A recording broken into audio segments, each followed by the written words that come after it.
अस्सलाम वालेकुम, welcome to Fatima boutique. आज मैं बहुत सिंपल और आसान तरीके से सूट मटेरियल की कटिंग करूंगी और चेस्ट का साइज़ है 40। तो ये थोड़ा सा बड़ा साइज होता है तो थोड़ा सा चेंज होता है मेज़रमेंट, तो उस हिसाब से मैं कटिंग करूंगी।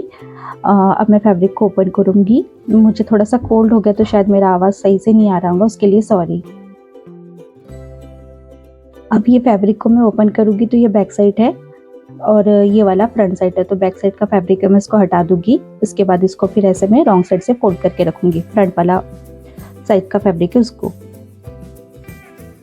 अब ये सूट का मेजरमेंट है तो फुल लेंथ है सूट की 37, फुल शोल्डर है 13 और चेस्ट है 40 और वेस्ट है 39 और हिप्स है 44 और स्लीव से हाफ है, मतलब हाफ वाली, और स्लीव्स की लेंथ है 7 इंच। तो ये सूट नॉर्मल सूट की तरह ही कटिंग होता है, बस थोड़ा सा चेंज होता है। अब ये जो सूट का फ्रंट वाला पार्ट है तो इसके जो बॉटम में है, यहाँ पे पहले से ही दामन में लेस लगी हुई है, तो इसको मैं ऐसे ही रखूंगी। यहाँ से मैं मेजरमेंट नहीं लूंगी बॉटम फोल्डिंग का। तो अब मैं सूट की लेंथ लूंगी तो बॉटम फोल्डिंग का 2 इंच एक्स्ट्रा नहीं लूंगी, मैं डायरेक्ट शोल्डर से अटैच करने के लिए 1 इंच एक्स्ट्रा लूंगी। तो 37 है, मार्जिन 1 इंच लिया है मैंने शोल्डर अटैच के लिए, तो 38 पर मैं ऐसे निशान लगाऊंगी। अब निशान लगाने के बाद मैं ऐसे लाइन स्ट्रेट ड्रॉ कर लूँगी ऊपर से। अब जहाँ से लाइन ड्रॉ किया वहाँ से मैं शोल्डर ले लूँगी, फोल्डेड साइड है वहाँ से। तो फुल शोल्डर है 13 इंच है, पर मैं इसका हाफ लूँगी 6.5। तो मैं 6.5 पे ऐसे निशान लगाऊंगी। अगर आपका कॉलर का गला है तो आपको थोड़ा सा बढ़ाना पड़ेगा मेजरमेंट। अब मैं नेक की चौड़ान ले लूँगी, तो नेक की चौड़ान में 3 इंच लूँगी, नॉर्मल से थोड़ा सा हाफ इंच ज़्यादा लेना पड़ता है। और अब इसके बाद मैं आर्मोल की लेंथ ले लूँगी शोल्डर से ही, तो आर्मोल की लेंथ मैंने 7 इंच लिया है। ऐसे ही मैं दोनों तरफ से आर्मोल की लेंथ ले लूँगी। अब जो आर्मोल की लेंथ लिया है निशान लगा, वहीं से अब मैं चेस्ट लाइन के लिए ऐसे स्ट्रेट ऐसे लाइन ड्रॉ कर लूँगी।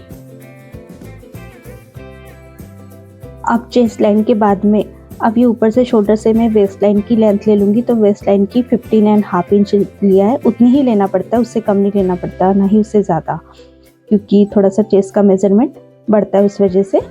अब ये दोनों तरफ से मैंने 15.5 में से निशान लगाया। अब इसके बाद में ऐसे स्ट्रेट ऐसे लाइन ड्रॉ कर लूँगी वेस्ट लाइन की। अब ये चेस्ट लाइन हो गई और ये हो गई वेस्ट लाइन। अब इसके बाद में मैं हिप्स लाइन लूँगी, तो शोल्डर से ही मैं हिप्स लाइन की लेंथ लूँगी। तो मैंने 21 लिया है, क्योंकि सूट की हाइट ज़्यादा नहीं है तो लेंथ, उस वजह से मैं 21 लूँगी। तो मैं 21 में ऐसे लेंथ निशान लगाऊंगी और उसके बाद स्ट्रेट लाइन ड्रॉ कर लूँगी। अब मैं चेस्ट का मेज़रमेंट लूँगी, वेस्ट का और हिप्स का।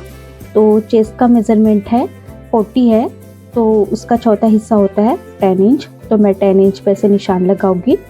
और उसके बाद में फिर वेस्ट, तो वेस्ट का चौथा वेस्ट है 39 है, तो उसका चौथा हिस्सा होता है 9.5 इंच, तो मैं 9.5 में ऐसे निशान लगाऊंगी। और हिप्स है 44, तो उसका चौथा हिस्सा होता है 12 इंच, तो मैं ऐसे 12 इंच पे ऐसे निशान लगाऊंगी।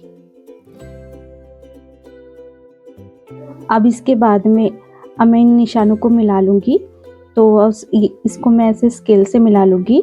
तो अगर आप स्केल ना यूज़ करते हुए, अगर आपके पास स्केल है तो आप स्केल भी यूज़ कर सकते हैं, नहीं तो फिर आप अगर लेक वाली स्केल यूज़ करेंगे तो यहाँ से शेप अच्छा आता है चेस्ट और वेस्ट का, ऐसे झोल नहीं आता, मतलब चुन्नट नहीं आती। अगर ये वाली स्केल अगर आप यूज़ करते हैं तो उससे शेप अच्छा आता है। तो ऐसे मैं इसको बराबर ऐसे शेप दे दूँगी। अब ये फिटिंग का शेप देने के बाद में अब मैं 2 इंच एक्स्ट्रा लूँगी मार्जिन के लिए और लूजिंग के लिए, तो मैं ऐसे 2 इंच चेस्ट का, वेस्ट का और हिप्स का एक्स्ट्रा लूँगी फैब्रिक। और उसके बाद उसको भी फिर मैं ऐसे शेप लाइन से, मतलब शेप वाली स्केल से शेप दे दूँगी ऐसे। अब मैं घेर का मेजरमेंट लूँगी, तो घेर जितना हिप्स है और 12 इंच उतना ही स्ट्रेट में इसका घेर का मेजरमेंट लूँगी। तो मैंने 12 इंच तक घेर लिया है, और मतलब फुल होता है 12 का 24, और 2 इंच मैंने चौक के लिए एक्स्ट्रा लिया फोल्डिंग के लिए। तो ऐसा पूरा मैंने 14 इंच पे से निशान लगाया। उसके बाद में फिर मैंने इसे तिरछे से लाइन ड्रॉ कर दिया घेर के लिए और चौक के लिए ऐसे। अब इसके बाद में मैं आर्म होल बनाऊंगी। तो आर्म होल बनाने के लिए ऊपर से जहाँ से आर्म होल की लेंथ लिया था वहीं से 7 इंच है, तो उसका हाफ लिया है मैंने। तो हाफ होता है सेंटर से 3.5, तो मैं 3.5 में से निशान लगाऊंगी। और उसके बाद में जहाँ से मैंने निशान लगाया था वहाँ से 1 इंच ऐसे डिस्टेंस में और मैं इसकी चौड़ान ले लूँगी। तो दोनों तरफ से, अंदर की तरफ से और बाहर की तरफ से ऐसे मैंने दोनों तरफ से निशान लगाया। अब इसके बाद में मैं फ्रंट वाले आर्म होल बनाऊंगी। तो जहाँ से चेस्ट लाइन है वहाँ से मैंने ½ इंच कम लिया है, मतलब 6.5। ऐसे अंदर की तरफ से मैं 6.5 में ऐसे निशान लगाऊंगी। अब इसके बाद में निशान लगाने के बाद में अब ये जो सेंटर है, सेंटर से मैं 1 इंच में ऐसे 1 इंच की ऐसे लेंथ ले लूँगी बाहर से, और फिर ऐसे मैं राउंड का ऐसा शेप दे दूँगी, हाफ ऐसे राउंड का। अब ये फ्रंट वाला हो गया। अब इसके बाद में ½ इंच बाहर की तरफ से मैं लेंथ ले लूँगी और उसको भी ऐसा बैक वाले आर्म होल का ऐसा शेप दे दूँगी, ऐसा हल्का सा राउंड का शेप। अब ये फ्रंट वाला हो गया और ये बैक वाला हो गया, ये दोनों भी आर्म होल के मैंने शेप दे दिया। अब इसके बाद में मैं ½ इंच का ऐसे डाउन लूँगी शोल्डर से ऐसे।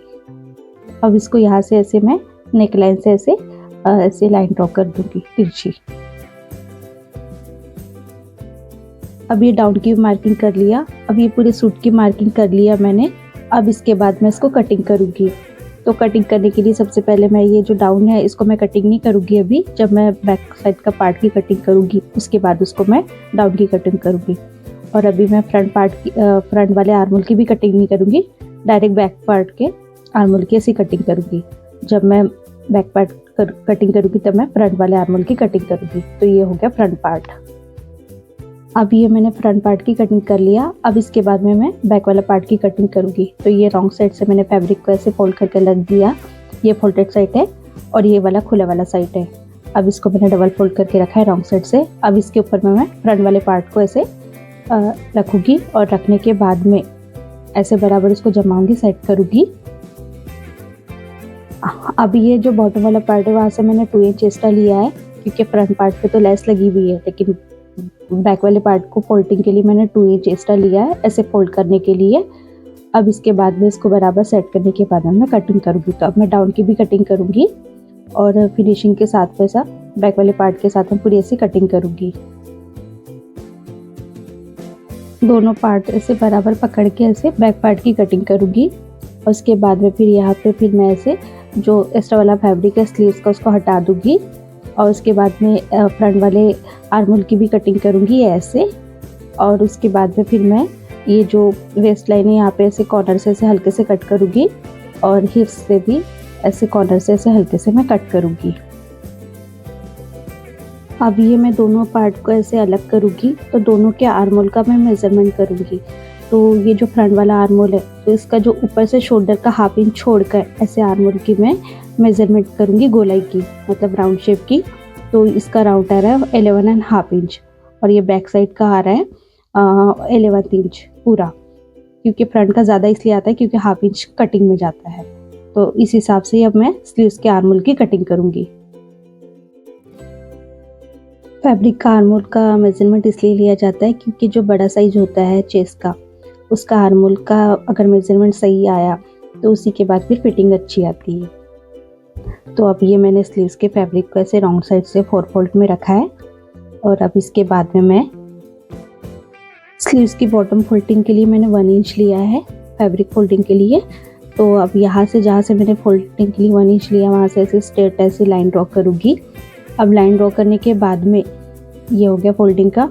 अब यहाँ से मैं लेंथ लूँगी। तो लेंथ है 7 इंच लिया है और अब ½ इंच मैंने एक्स्ट्रा लिया है फोल्डिंग के लिए, ऊपर से शोल्डर अटैच के लिए। तो अब यहाँ से मैं आर्म होल की चौड़ान ले लूँगी। तो मैंने 8 इंच चौड़ान लिया है फिटिंग की और 2 इंच एक्स्ट्रा लिया है मैंने मार्जिंग और लूजिंग के लिए। अब यहाँ से ऊपर से मैं ऐसे 2.5 में ऐसे आर्म होल की राउंड बनाने के लिए 2.5 में ऐसे निशान लगाया ऊपर से, और ऊपर से जहाँ से फोल्डिंग है वहाँ से 1.5 में आर्म होल का शेप बनाने के लिए। अब ये मैंने इसके लिए आर्म होल का स्केल यूज़ किया है, इससे अब मैंने शेप दे दिया। अब इसके बाद में मैं मेज़रमेंट लूँगी आर्म होल का।